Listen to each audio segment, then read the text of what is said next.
Everything you are, everything you've done, has come to this. This was your calling, your destiny. I have no regrets. Neither should you. I need you to trust me. One last time.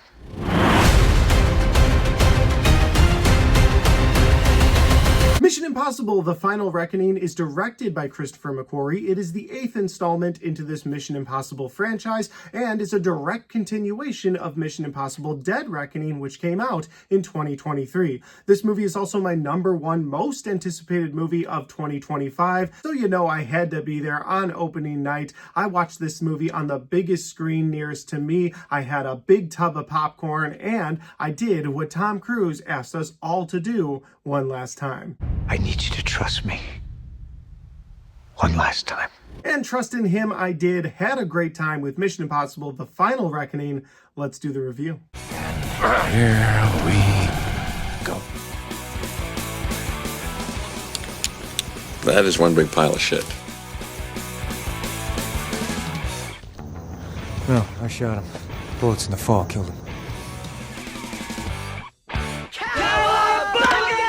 So like I said before, Mission Impossible: The Final Reckoning is a direct continuation of Mission Impossible: Dead Reckoning, and at the end of that film, you saw that there was this AI programming known only as the Entity that was trying to take over the world. It had manipulated its way into different governments, whether it was by blackmail or promising people certain things, and you had Ethan and his IMF team trying to do whatever they could to stop it, or at least find its programming to shut it off. Because ultimately, at the end of the day, this is an AI entity, so there is a way to shut it down. So this movie continues those events of Ethan and his loyal IMF team doing whatever they can to try and stop this entity, which is then revealed that this entity's whole goal is to actually start a nuclear war. It's going to shoot off every nuclear missile on Earth, destroying the Earth so that it can recreate the Earth. This AI programming is way out of control, and honestly, not a bad glimpse into our own future the way we use AI these days. And so to sum the synopsis up, you once again get Tom Cruise as Ethan Hunt with his loyal IMF team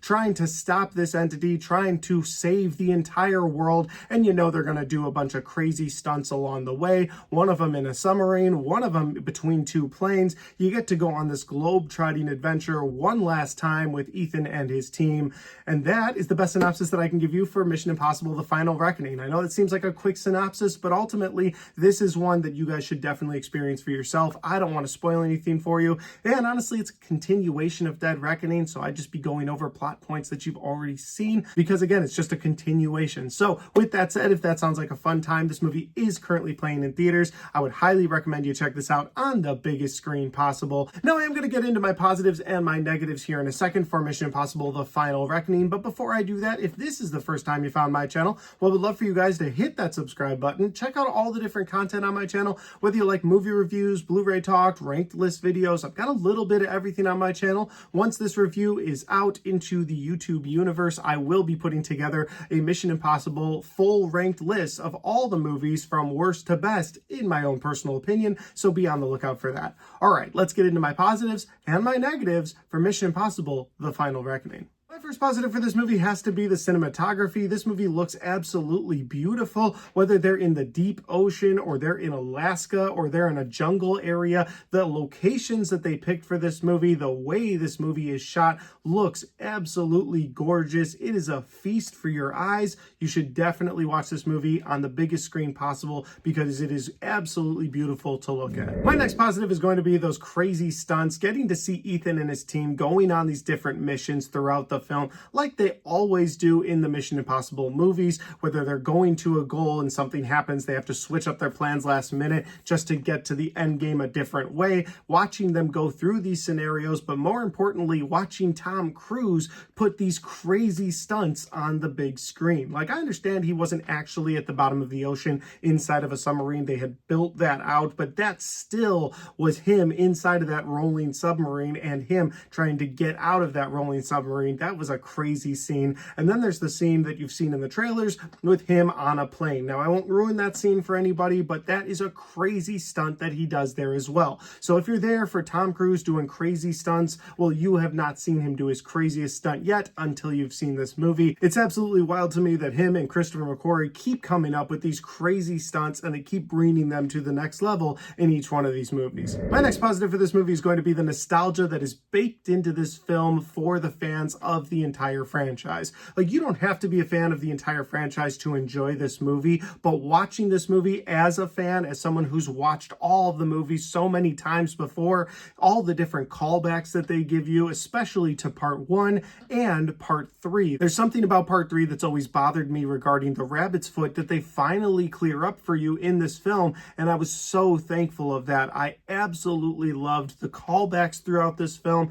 but specifically the callbacks that I wanted answers to throughout this franchise. And my final positive for this movie would be the emotional beats between Ethan and his IMF team. This definitely leans into the idea that they're more of a family than anything else. Family, family, family, family, family, family, family, family, family. I know I had to throw that in there, but essentially this movie is a send-off to all of those characters that we've loved from this franchise for so long. Now, does that mean these characters won't come back for Mission Impossible 9? No, it doesn't mean that at all. I'm sure if Tom Cruise and Christopher McQuarrie come up with a fun idea for part 9, or if the studio's like, hey guys, we want this team back for part 9, then they'll bring them all back. But if this is the final entry into the Mission Impossible universe, or at least the final entry with the characters we currently know and love, like Ving Rhames as Luther, Simon Pegg as Benji, and of course Tom Cruise as Ethan Hunt, if this is the end of their franchise, I think it had a beautiful send-off, a great emotional send-off, something that you, the fans, were rewarded for giving so much of your time to this franchise. But that'll lead me over to my negatives of this film, and my first negative for this movie has to be the AI bad guy. Yes, you do have some bad guys lurking around this film in human form that you get to watch Ethan and his team take out,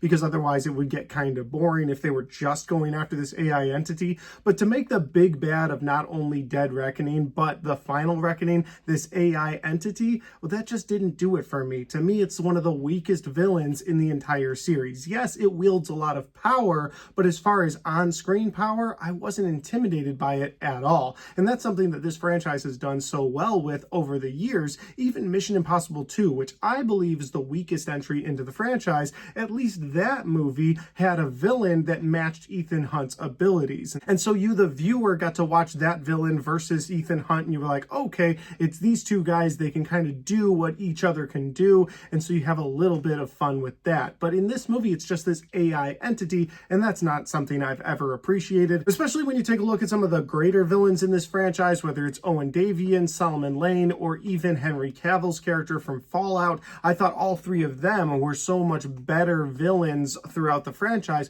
because it had that human element. Maybe I'm being picky, but that's what I prefer out of the Mission Impossible franchise. I prefer that human element that you can see versus just this AI entity that's gonna do bad stuff with computers. My other negative for this movie is how messy the story feels. This movie is trying to close plot points from this film, it's trying to close plot points from Dead Reckoning because it's a continuation, and it's trying to close plot points from the rest of the franchise. There's a lot of loose ends out there that it's trying to tie off, and while I appreciated some of the nostalgic callbacks, there was too much going on in this film. It just got so messy for you, the viewer, and on top of the messy storytelling, there was also some really unbelievable moments. Now, here's the thing. I completely understand that this is a Mission Impossible film. The missions are supposed to feel impossible for everyone except for Ethan and his impossible mission force, but they really stretch your imagination in this movie. At one point, Ethan has to jump out of a submarine that's falling off of a cliff inside the ocean,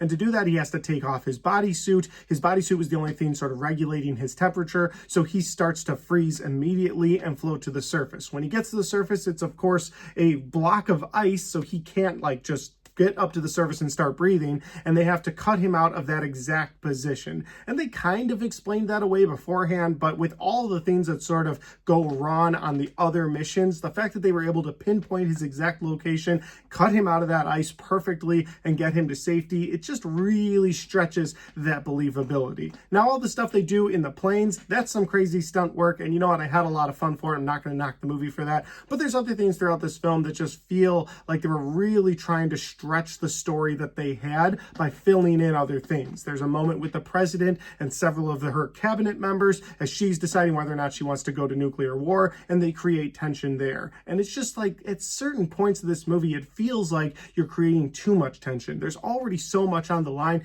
You don't need to add anything, but they just keep cramming more and more story into this film. Overall, guys, I had a really fun time with Mission Impossible: The Final Reckoning. It's a movie that I'm sure I'll go back to in the future. It's a movie I'm sure I'll buy in 4K and put on those shelves back there.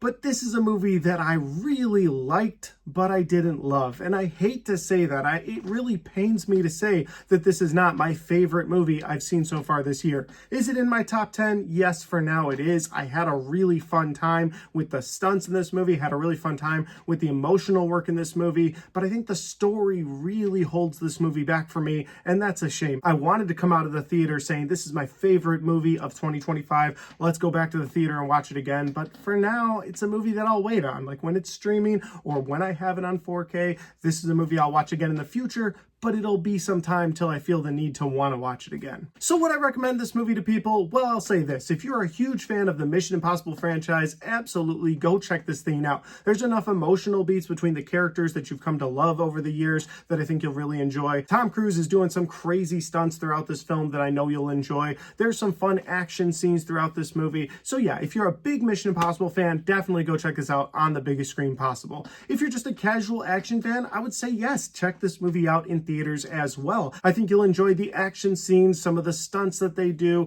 but this movie does get a little bit long. So if you don't want to sit in a theater for almost 3 hours watching a movie that's a continuation of another film, maybe wait for this one on streaming. Again, it kind of pains me to say it, but I would say that yeah, if you're just sort of an absolute casual fan to this franchise, you could watch this one on streaming and have a decent enough time with it. But of course, guys, those are just my opinions because that's my review for Mission Impossible: The Final Reckoning. Have you guys had a chance to see this movie yet? If you have, let me know in the comment section down below. Let me know where we agree or disagree. Maybe there's some things I didn't mention that you really liked about this film. I'd love to know all those thoughts in that comment section down below. And finally, guys, if you like this video, don't forget to hit that like button because it helps the video, it helps the channel, and it helps me right here. Thanks for watching. I'll see you next time.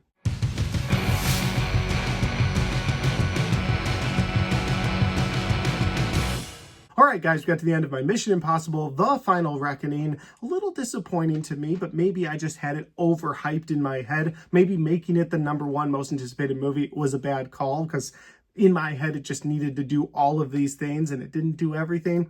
But ultimately though, I had a fun time not only watching this movie but making this review. Thanks for watching this far into the video. Lots of new content coming very soon, including a Mission Impossible ranked list. But in the meantime, if you want to check out any of the other content on my channel, well, I've got all of my Mission Impossible reviews right there, and I've got all of my 2025 movie reviews right there.